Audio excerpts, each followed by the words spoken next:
¿Cómo están, queridos estudiantes? Continuando con el desarrollo curricular en el área de biología, tenemos como siguiente tema huesos de la cabeza. Los huesos de la cabeza es la parte más importante y compleja del esqueleto. Esta se divide en dos partes, que son los huesos del cráneo y los huesos de la cara.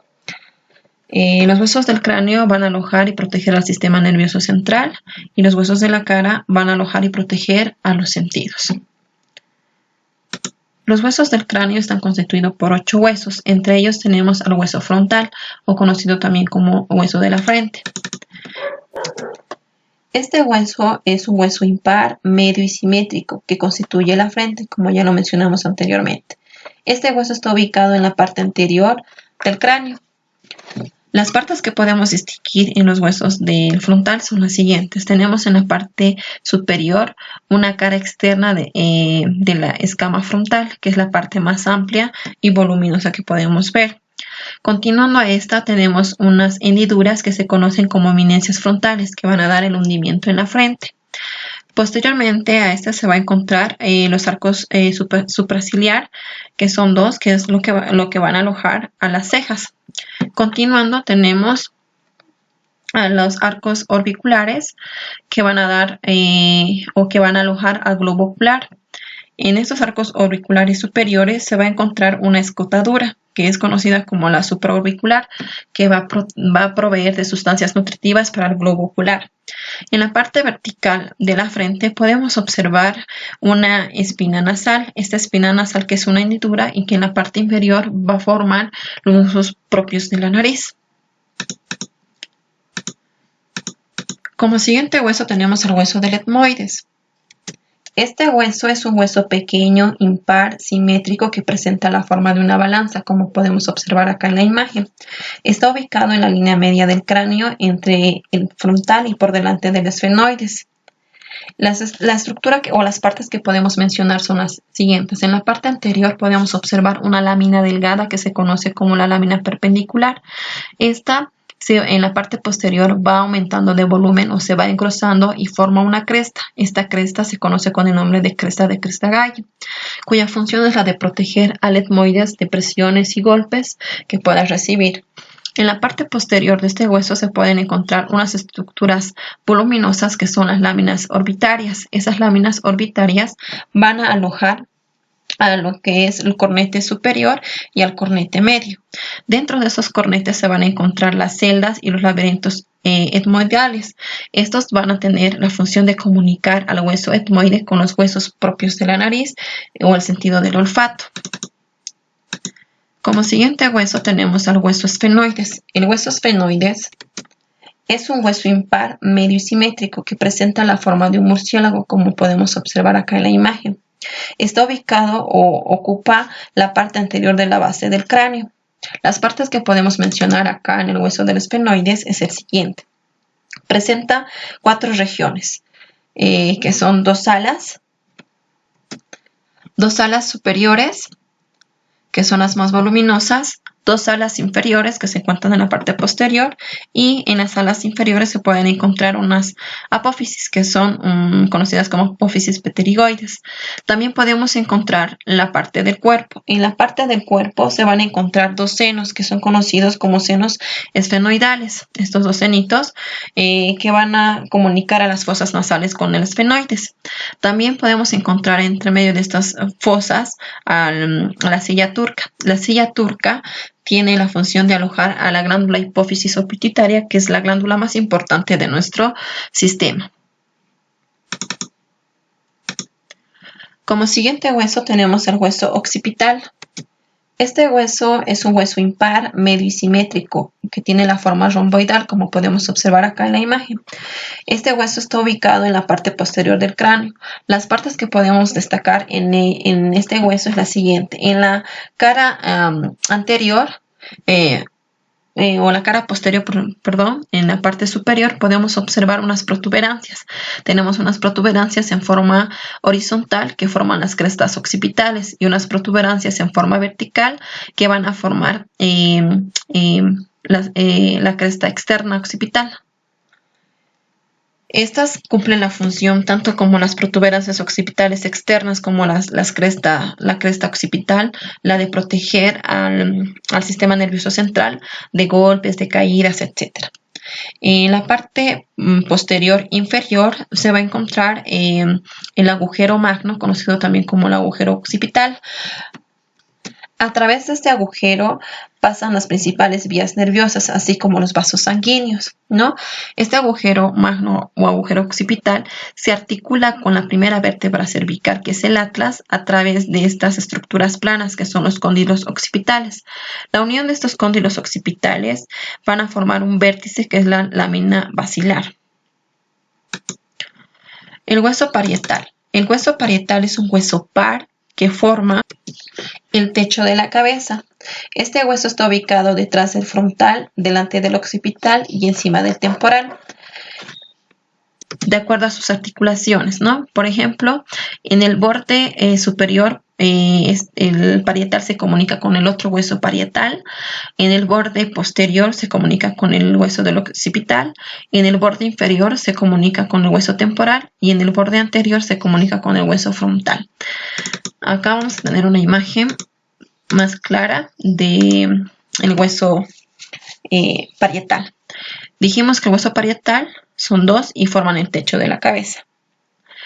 Estos huesos se articulan con los huesos que ya mencionamos, con el frontal, el occipital y los temporales, a través de articulaciones dentadas. Estas articulaciones dentadas, en la etapa de desarrollo embrionario, en el desarrollo fetal, no están articuladas completamente, es decir, forman unas fontanelas, es decir, existen separaciones. ¿Para qué? Para facilitar la salida de la cabeza del bebé durante el parto. Y una vez que nace el bebé, a medida que este va adquiriendo edad, se van a ir osificando los huesos y los dentellones se van a ir uniendo y osificando completamente. Como siguiente hueso tenemos al hueso temporal. Este hueso es un hueso par irregular que aloja los órganos de la audición. Está ubicado en la parte latero-inferior del cráneo. La estructura que presenta, o las partes que podemos mencionar, son las siguientes. Tenemos una porción escamosa, que es la más amplia, que es una forma cóncava o circular. También tenemos a la porción mastoidea. Esta es la porción mastoidea, que presenta una protuberancia más voluminosa, donde se van insertando los músculos rotatorios de la cabeza. También tenemos una porción petrosa, que es acá, donde va a alojar a la comunicación de los conductos auditivos, es decir, los órganos de la audición. La unión de estas tres porciones, escamosa, mastoidea y petrosa, van a formar una apófisis cigomática que se va a unir con el pómulo o los huesos de la cara. Muy bien, a continuación seguimos teniendo los huesos de la cara. Los huesos de la cara están constituidos por 14 huesos. Entre ellos tenemos a los huesos del maxilar superior, de la mandíbula, de los huesos propios de la nariz, del malar, del pómulo y otros, ¿no? Que vamos a ir mencionando. Muy bien. Tenemos acá tenemos a los palatinos, ¿no? Es un hueso par que juntamente con el maxilar superior forman el paladar, es decir, forman el techo de la boca. Este hueso o estos huesos se ubican detrás del maxilar superior y profundamente es el esquema facial, ¿no? De la estructura de la base del techo de la boca. Como siguiente tenemos a los huesos pares, que son el malar o pómulo, ¿no? Que le va a dar la apariencia de la estructura de nuestro rostro. Tiene la forma cuadrilátera, que forma el cachete, ¿no? O los pómulos de la cara. Este hueso malar o pómulo se comunica con el frontal. Con el maxilar superior y con los huesos temporales. Siguiente hueso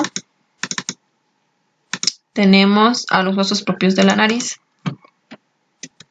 que son los huesos nasales. Estos son unos huesecillos de forma triangular o cuadrilátera, que con su forma forman la parte del esqueleto de la nariz, como podemos observar acá. Estos huesos que forman la nariz son los huesos nasales y también el vómer o el tabique nasal, que divide a las cavidades nasales en el sistema, en el sentido del olfato, como podemos observar acá. Los huesos propios de la nariz, que son los huesos nasales, y el tabique nasal o el vómer. Cuando este tabique nasal está fuera de su lugar, puede causar problemas respiratorios, es decir, no podemos respirar adecuadamente. El hueso lacrimal, que se encuentran en los orbiculares inferiores del globo ocular, van a tener la función de alojar a los sacos lacrimales, es decir, los que van a producir las lágrimas. El cornete inferior es un hueso par situado en la cara externa de las fosas nasales, ¿no? Como se puede ver acá en la imagen, esos son los cornetes inferiores. Se va a articular con el maxilar superior y con los palatinos. Muy bien, tenemos como a continuación la mandíbula inferior. La mandíbula inferior es el único hueso impar de la cara, situado por la parte inferior de la cara. Las partes que podemos destacar en la mandíbula son las siguientes. Tenemos una escotadura mandibular, que esta es la que se articula con los músculos de la mandíbula, que permite que este sea el único hueso móvil de la cara. Continuando se va a encontrar la rama mandibular, que es la parte más amplia y dura que tiene esta mandíbula, o el hueso maxilar inferior. Tenemos acá el cuerpo, que es la porción más petrosa, es decir, la más gruesa y voluminosa. Tenemos acá la continuación del cuerpo.